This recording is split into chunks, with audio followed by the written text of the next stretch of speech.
everybody, I hope you're doing well. Today's video is about my H&K SP5. This is an SBR. I did the Form 1 on it, and it's a 2-stamp gun because there's a suppressor, but we're talking about the gun mostly. I know a bunch of people recently have bought the AP5s, the MKE imports, and I think it'd be useful to kind of talk about this setup. Some people might need a little bit of food for thought, so this is what this video is. I put about 2,000 rounds through this so far, just plinking, mostly with night vision, and I will make just one change to this, but so far this setup is kind of where it's at for me. So at the back here I have an A3 collapsing stock. I chose this specific type because it collapses the shortest out of any of the stocks for the MP5s. It really does get short. So you can see, I mean, that's tiny. And it's very reliable to deploy. There's not a lot of cleaning to do. It does take a buffer pad in the back that needs replaced every couple thousand rounds, but they're like $6, so it's not really a big investment. I have a bunch of them. So it moves back and forth on these rails, and it's very smooth, easy to use. It's not uncomfortable. It is a little bit short of a stock, but that's okay for something like this. For close in, it's fine. I'm mostly plinking a 50 to 100 yards with this. It's not really like a distance gun or anything, or a rifle. This is not a swing down lower. This is just a shelf lower. So it doesn't have the pin here, so this whole thing comes off if you remove this one pin. It has a diopter sight in the back here, a HK claw mount. This one happened to be the RAL 8000 green color, but I just got it because I painted my gun green, so it matched. It wasn't really any different than the black one. I have a T2 from Aimpoint. This will get on a lower 1/3 riser. This is just a low riser, an Arasaka. I'm gonna get a spacer because it sits a little too low for night vision. So if I'm shooting, I have to like move my head away. Otherwise, if I lean down, I hit my diopter sometimes, and I don't like that. So this will get raised up a little bit. I just haven't been bothered to do it yet. It has a Knights Armament dual battery cap. So it provides a second battery for the optic, and it increases battery life.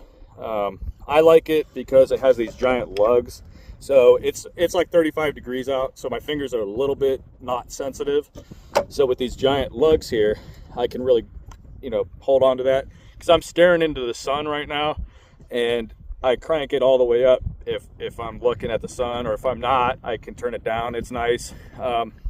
T2 has 4 night vision settings, which are really nice to dial between, because sometimes your light varies and it really is dependent on, how much ambient light you have. So it's nice to be able to adjust the night vision.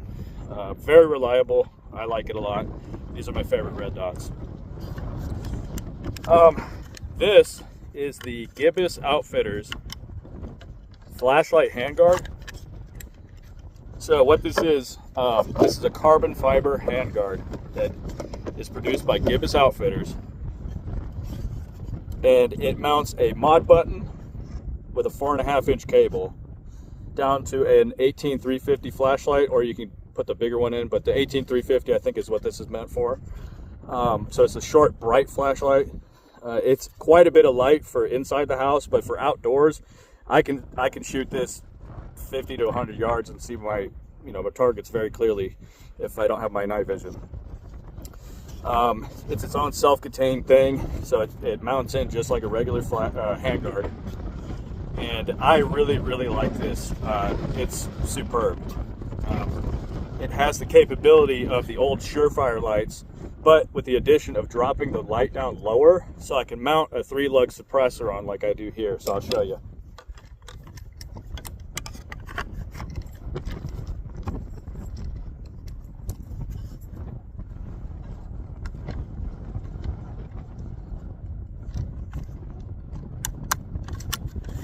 Okay, so the suppressor I've chosen is the Omega 9K. This is a 9mm machine gun rated suppressor. You can also do 300 blackout machine gun with it, but for me it's for, you know, this it's for the SP5. So I swapped the back cap for the 3-lug adapter, which I think is a really good suppressor mounting system. I've shot, you know, a couple thousand rounds through this without really cleaning this area, and I have 0 carbon lock. You can see I just took it off, no problem. It's very nice, easy. I like this. I wish more suppressor mounting systems were easy like this. Not necessarily a 3-lug, but just something that could, you know, come on and off.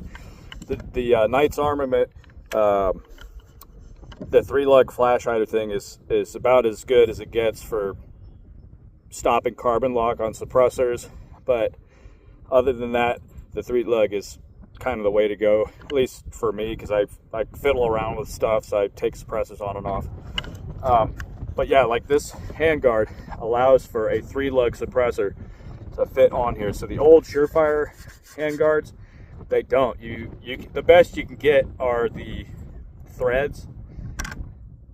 Some of the suppressors will mount here on the old Surefire Handguards if you have a specific head for the flashlight. And for me, I knew I wanted to suppress this because MP5s suppress really well. I like having a suppressor for it because it really takes the bite out of that 9mm snap. And yeah, it's just a good carbine. I like this. It's nice to have the capability to run a very common small bullet that doesn't cost a whole lot, and something that can really be usable and handy in case I have to get into a fight or I'm in trouble or, you know, there's some issue. I can use this in the house. It doesn't blow my eardrums out, but it's not as nice as 300 blackout suppressed, but it is usable. So I've shot this in my garage quite a bit just to test out different bullets and different sounds, and it's not too bad. I don't really get ear ringing or anything, so I know I'm not damaging my ears. I'm not shooting it a lot, but I do test ammunition just to see in case I need it for like a house invasion or something, if I have a burglar. So yeah, that's this H&K SP5. The gun is great. Get one. Don't hesitate to get an SP5. They're fantastic. I'm very pleased with mine. It's just so cool. Thanks for watching.